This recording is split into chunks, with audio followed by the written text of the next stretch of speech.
Hi, I'm Chris Lee, a Knox County Master Gardener, and I'm here today in the beautiful pollinator garden of one of my fellow Master Gardeners, Marion Phillips.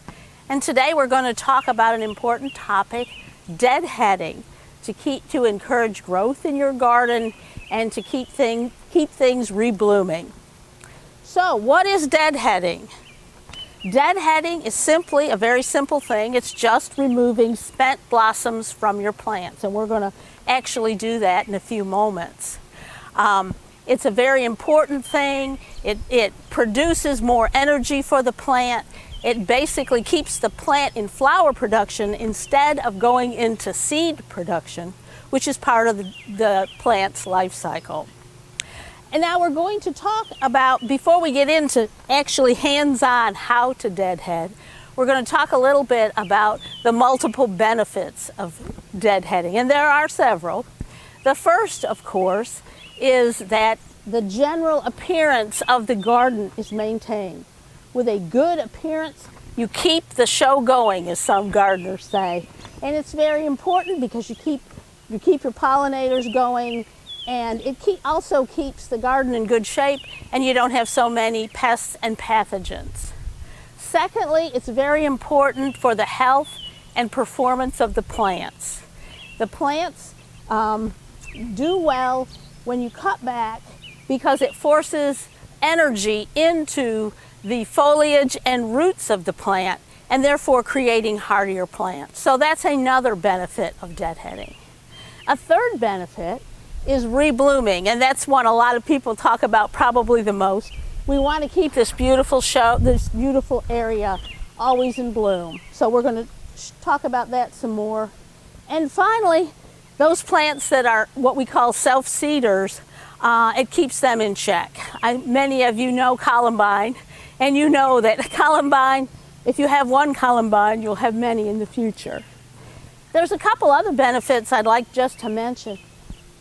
One is you're here in your garden and you get to look at things. You get to look at things on a hands-on level. So you start to notice things, see what's going on before any problems arise. And finally, it's fun.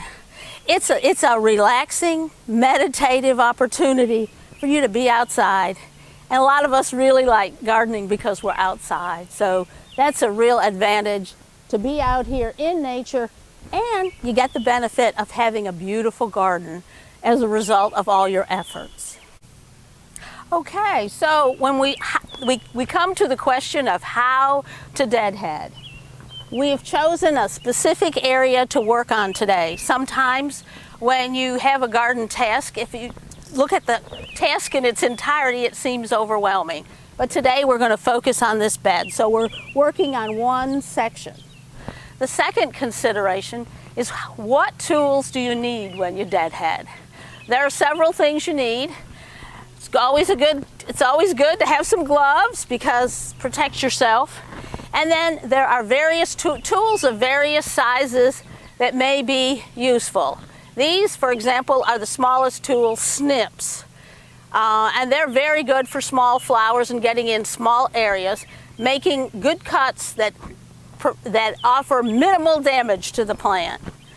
We have some snips that are a little larger. They might be good just depending on the size and the nature of the plant. So these are choices that as you learn to be a great deadheader will come naturally to you. And probably everyone's major tool of choice in the garden is the pruner, and that's used for larger stems and many other things. Most of us have a go-to pruner that we keep with us at all times. Another thing you'll need to put your spent blossoms in is your trash receptacle of some sort. So let's get started. We're going to start this morning on a blanket flower. And I'm going to move to the blanket flower, which brings up the next question.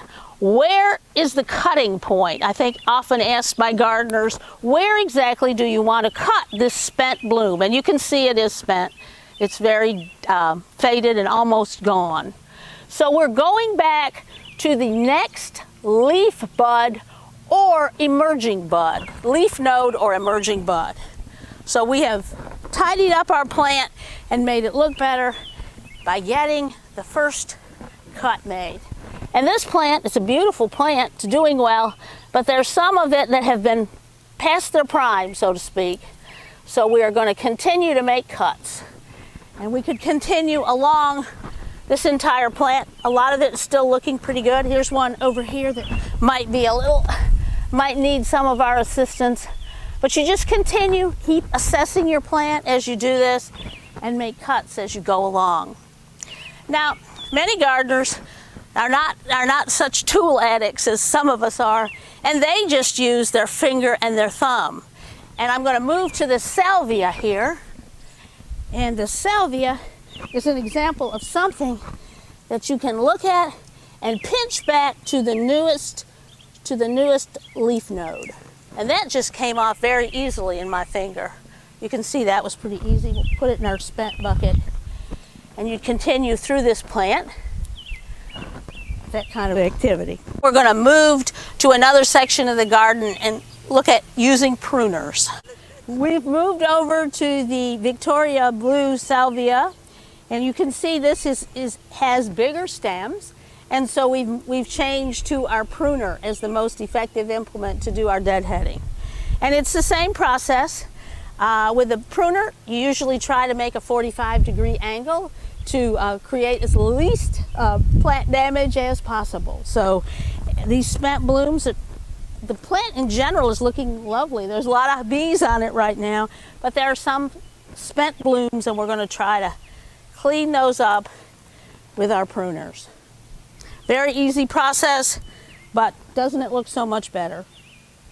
Now we're going to move just behind us to the bee balm. Another plant, we moved over to the bee balm that would benefit. You can see how the flowers are very spent in this bee balm.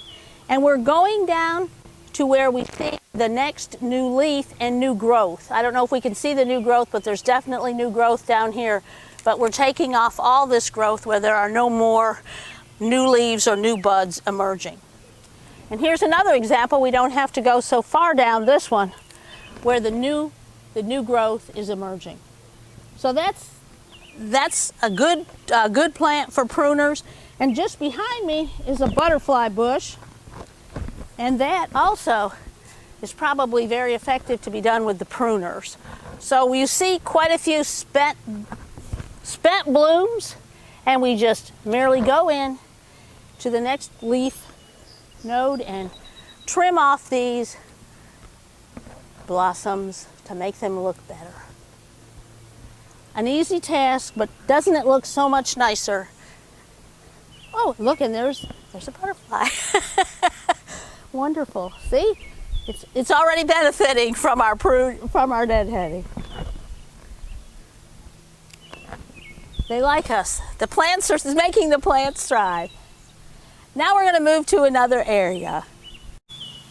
We've moved over to the catmint, which has benefited from an early spring, what we call a hard pruning. We shear, or it's also called shearing. We've sheared it back. The early spring growth is gone. It's now in what they call the summer lull. But this has allowed the plant to assume its beautiful mounding shape, and it will promote further growth of the plant. So this is a plant that has already been sheared. Directly behind us, you can see the cut leaf coneflower, and that has not been pruned yet, or what we call had a hard pruning. Why not? Of course, we want to promote that plant as long as we can in the season for the pollinators. But at some point, you can see it's growing very tall. It will self-seed, and it will, at some point later in the fall, it will be what we call hard pruned or sheared. And typically it's hedge pruners, hedge shears are used for that kind of an operation. Now, another thing I wanted to mention, there's always exceptions to be mentioned, is that some plants do not require deadheading at all. Some plants we want left so that the pollinators can enjoy the seeds. Now this liatris is an example of that, and you can see the big bee on it right there. And it's just left. It's beautiful. It adds vertical interest to the garden, and it'll just be left so that the pollinators can benefit from it. Yes. Then go to seed as well. Okay. That's kind of a mini tour of all the things we've talked about, some different techniques. There is one other thing I'd like to mention, and we did talk about how deadheading is a personal choice, and when you do it is a personal choice. But one topic that's typically included in all the deadheading literature is pinching back. And pinching back differs technically from deadheading, but you might see that term as you're studying the subject. So pinching back is typically before the plant flowers, where you take off the leading tip so the plant flowers laterally. Now deadheading always involves taking care of a spent blossom. So just in case those terms may be confusing, when it's spent, it's technically called deadheading. So look, we've made some progress in today's garden. Deadheading is a very important topic.